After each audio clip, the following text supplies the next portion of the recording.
I think what comes to me, that's a couple of things that are important that I know I help people in these times with. The first one is to remember that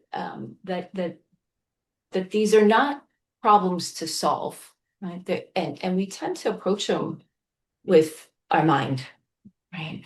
And while the mind is important for growth and we want that online, these are moments, particularly the type of healing that often really calls on us to digest and metabolize and really integrate on a deeper emotional level.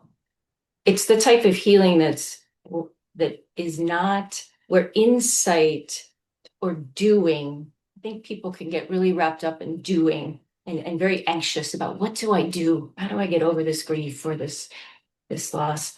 It's the type of healing where we really want to come into contact with the body and the nervous system in relational safety, whether that's with another person, a therapist, guide, or coach, spirit, community, nature, life itself, right?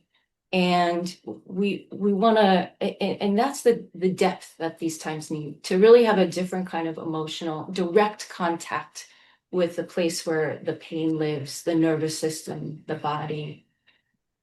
The other thing I would say that I found is important is that you can trust the process. Healing in these times is an organic process. So I find it helpful to think about how the body knows how to heal. For example, when our physical body knows how to heal, when we get a cut, we don't actually have to do much. We might support it. We might put a Band-Aid on it. We might put antibiotic cream on it. We might rest. But essentially, the body, the cellular body, already has the map for healing. And emotional healing is the same in these times. It's a Mm. wild ride, right? It really throws us because it can take us over to a degree that we're not used to. And it does take psychic energy, and that can feel scary to people. And so I really want to remind people that they can trust the process when they're attending to the emotional layer. Mhm. Yeah, it's interesting just that you said that, and I'm going to just pull in a personal Mhm. example about how to trust the process and the body knows how to heal or wants to heal, like always wants to heal. I was Mhm. having just a minor procedure a few days ago or a week ago, and I remembered I got through it so easily because I really Mhm. sat with my mind for a while to talk about what was going to happen and to get myself to be really relaxed. And I also Mhm. trusted my provider a lot, you know. Um, and I just had one down day when it was supposed to be a bunch of down days. And I was like, wow, that was fast.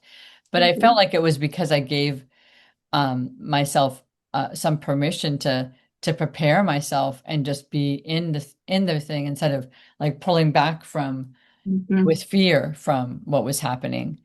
And Absolutely. yeah. Permission is so important. And it sounds like in that permission, Mm. you allowed your body to be attended to and relaxed. So important.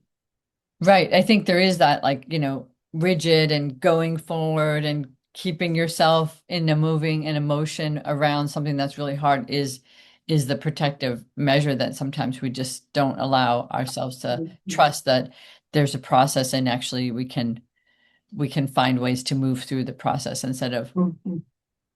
ignore that there's a process. Yeah, I would add absolutely, and I would add that yeah, it's really scary. I mean, even a one-time situation like your example, and for sure something bigger that's really changing our life course. It's scary and it's awful. It's awful to be in pain, right? No one wants these times. No one would choose them. We really avoid them. Me too, right? And it's we when we're in them, life can just give them to us. There's a whole layer of suffering that we can with that permission and really working with the nervous system and attending to that aspect of it that can help with the anxiety and take a whole layer of that struggle down quite a Mhm. bit. Mhm. It helps.